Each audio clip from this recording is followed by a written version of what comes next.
Emma, great to see you here in Madrid, having had a bit of time out. What did you do when you were in LA and perhaps in Europe as well, just before coming here?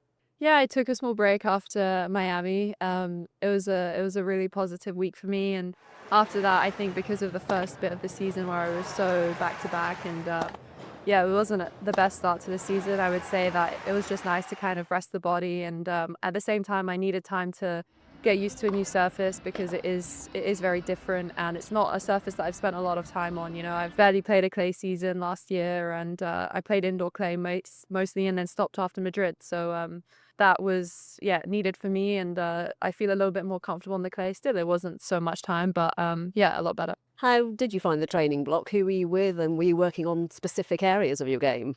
I think I was just working on movement and like adapting and getting used to the court surface. It is something that is very new to me. But I feel like in the future, I've always said this, like it can be a good surface. I just need to like commit to spending some more time on it.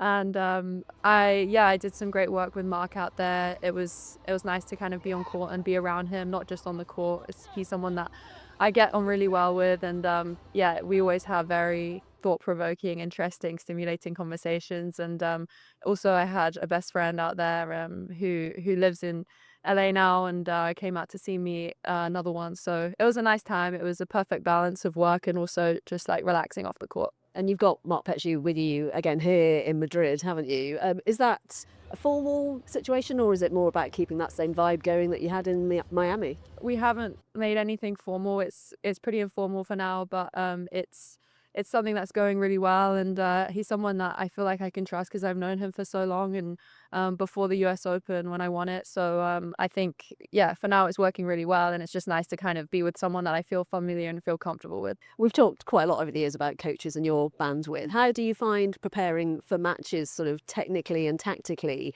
now at sort of this stage in your career?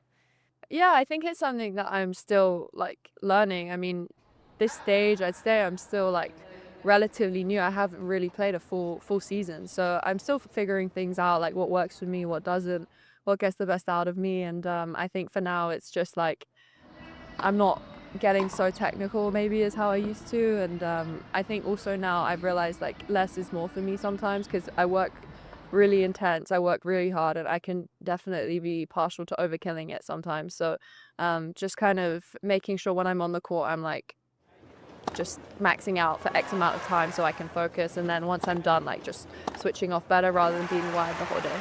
Is that less is more approach part of the reason why after Miami, great momentum that you had there and a great run that you had there, that you decided to not play competitively but do the training block?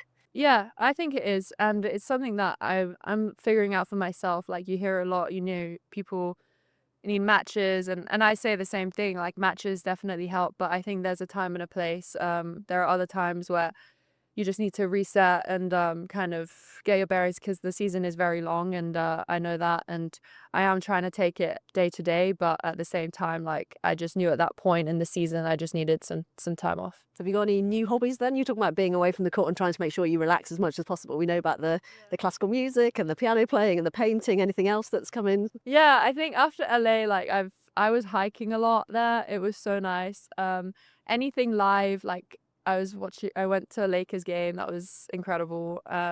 Live sport, live music, just kind of getting out, doing things. I love going to art galleries and finding small pockets, and then yoga as well. Excellent. Sounds like you've got a good balance Yeah. there. Do you feel that way? Do you feel that the balance is right now?